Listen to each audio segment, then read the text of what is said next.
Hello and welcome. This is the Greenbrier Valley Church of the Nazarene with your daily devotion for Wednesday, June the 8th.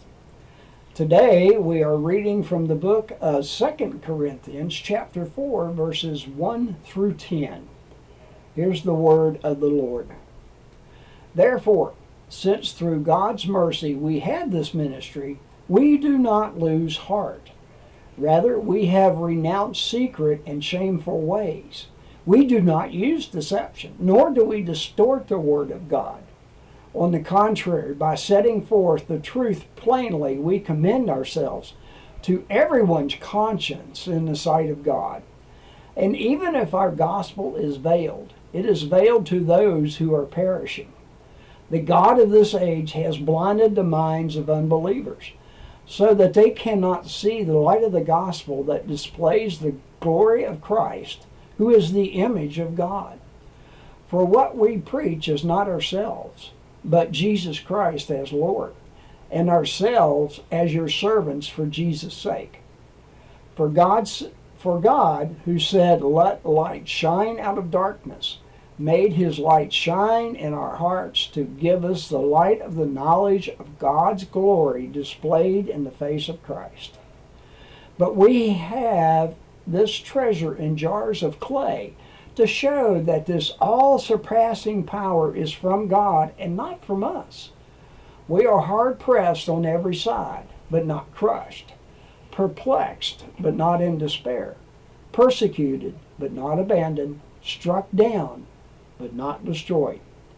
We always carry around in our body the death of Jesus, so that the life of Jesus may also be revealed in our body. And that is the word of the Lord. The article today, written by Tara Thompson Smith, is called Bold Assumptions. Here's what Tara writes.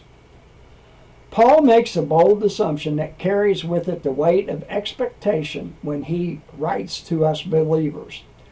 You see, when Paul writes to followers of Jesus, he relentlessly assumes that we will be suffering. Why would Paul do that? We would rather not suffer so much as an inconvenience, let alone being hard-pressed, perplexed, persecuted, or struck down. Nevertheless, this is precisely the condition in which Paul expects this letter to find us. Does the poor, imperiled, once blinded, thrice shipwrecked, starved, and bloodied, snake-bit, and beaten down, habitual ex-convict brother Paul know something about treasure in weary vessels? Surely there could be no greater courier of the good news that we live in the death and resurrection of Jesus than Paul. In other words, don't be afraid to die. Also, don't be afraid to suffer. Don't be afraid of doing without, nor of being embarrassed, nor of ending up in a church without a great program for your kids, nor of giving too much, nor of not being fed, nor of having to listen to music you don't like. Instead, in your very countenance, carry around with you the secret of joy, that Jesus died so that all may live. The hymn is When I Survey the Wondrous Cross by Isaac Watts. See, from his head, his hands, his feet, sorrow and love flow mingled down, that ere such love and sorrow meet, or thorns compose so rich a crown.